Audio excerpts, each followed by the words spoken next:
Hora de conversar com Mônica Bergamo. Vamos lá colocar a mão em mais um vespeiro, porque a descriminalização do aborto voltará a ser discutida no Supremo Tribunal Federal. E a Mônica tem um estudo em primeira mão que mostra a quem esse debate pode atingir. Conta pra gente, Mônica. Bom dia. Oi, Megali, bom dia.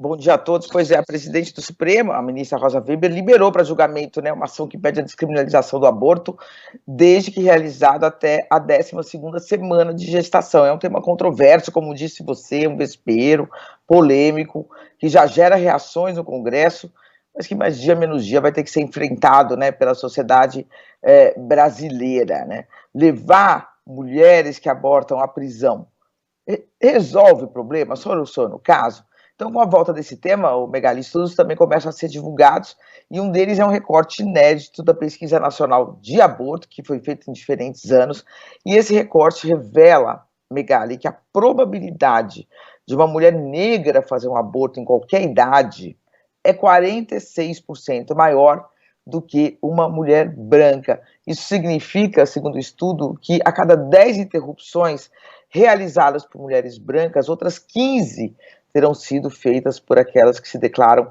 pretas e pardas.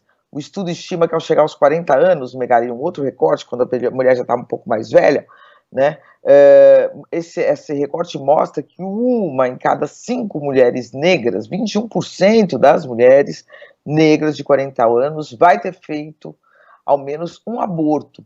No caso das mulheres brancas, uma em cada 7 mulheres vai ter feito um aborto, ou seja, a probabilidade de que uma mulher negra dessa faixa etária já tenha abortado é 38% maior do que uma mulher branca. Então, a gente vê, Megali, que, na verdade, essa questão ela atinge todas as mulheres de diversas classes sociais, mas atinge especificamente as mulheres negras, ou atinge num maior grau. Esse recorte aí também reforça a tese, Megali, de que esse é um procedimento comum entre as brasileiras, quer dizer, apesar de a legislação só prever a interrupção legal, em casos de gravidez após estupro, de feto anencefálico, ou quando há um risco de morte da mãe, na verdade o aborto é feito em diversas outras condições, mesmo quando considerado um crime, Então, essa pesquisa foi feita pela Universidade de Brasília, em parceria e financiada pelo ANIS, Instituto de Bioética, e esse recorte foi baseado em 4.241 entrevistas, Megali.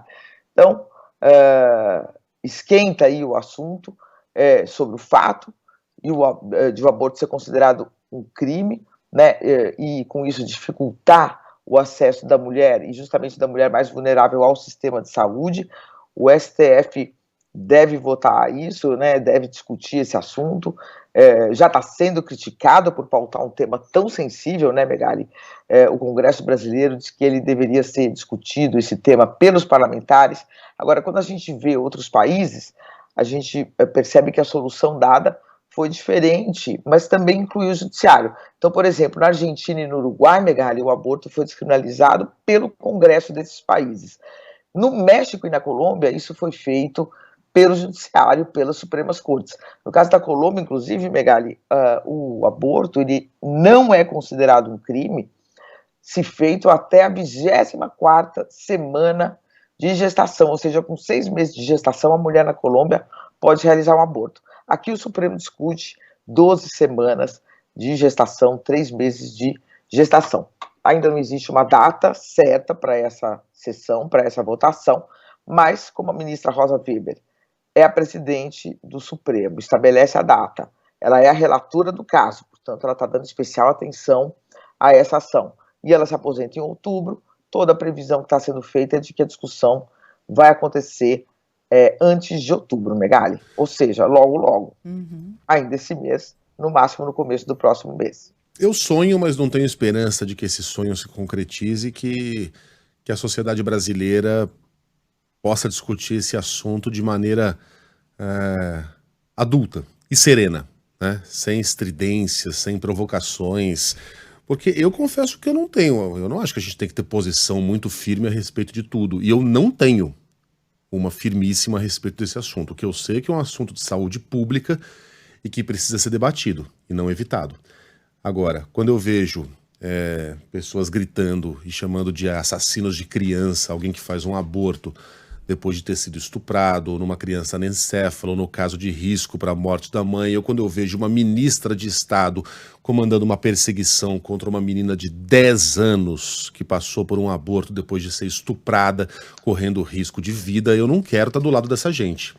Mas também não quero estar do lado de algumas meninas que eu vi na Argentina, você citou a Argentina aí, né, Mônica?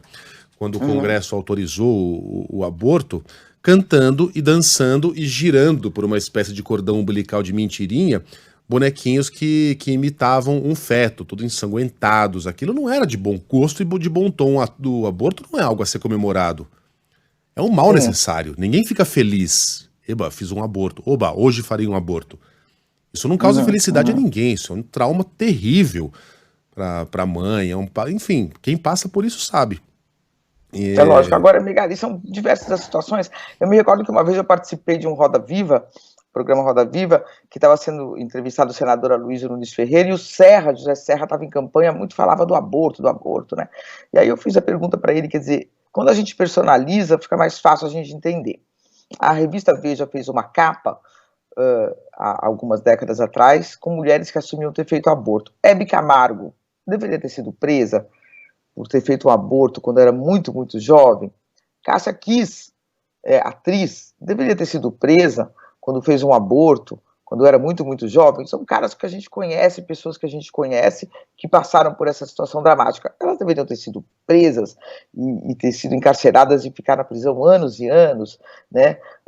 Um outro manifesto, né, foi divulgado também, em outra ocasião, com 172 mulheres que assumiam ter feito aborto. A atriz Camila Pitanga, por exemplo, é uma delas, né? A atriz Eliane Jardine é outra. São muitas as mulheres públicas que já assumiram ter feito aborto, para explicar em que condições isso foi feito e para dizer que elas não mereciam ter sido presas, né, e sim acolhidas naquela situação.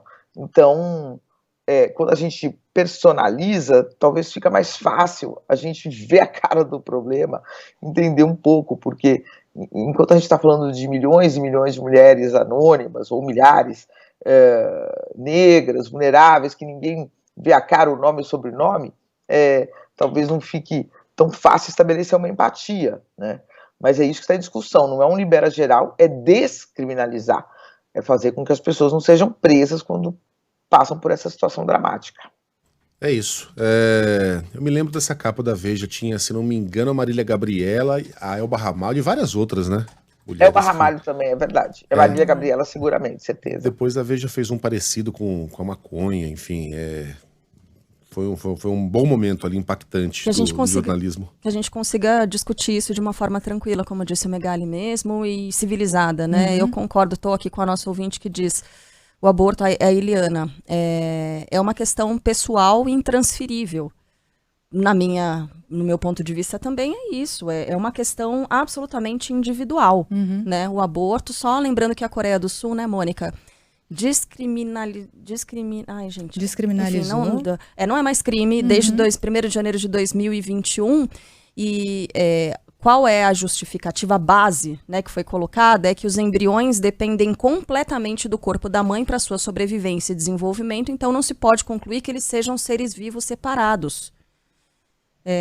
Então isso está conectado intimamente à mãe e inteiramente à mãe. Então é uma questão que envolve a mãe, é uma escolha dela. Ô, Mônica, em respeito aqui ao assunto de hoje, a gente vai adiar para amanhã o nosso quadro Os Piores Irmãos do Mundo. Caso contrário, eu acho que também estaríamos tratando de forma meio leviana, com muita ligeireza, esse tema que é tão importante. E a Mônica precisa ir. Mônica, um beijo para você, até. Até amanhã, gente. Obrigada.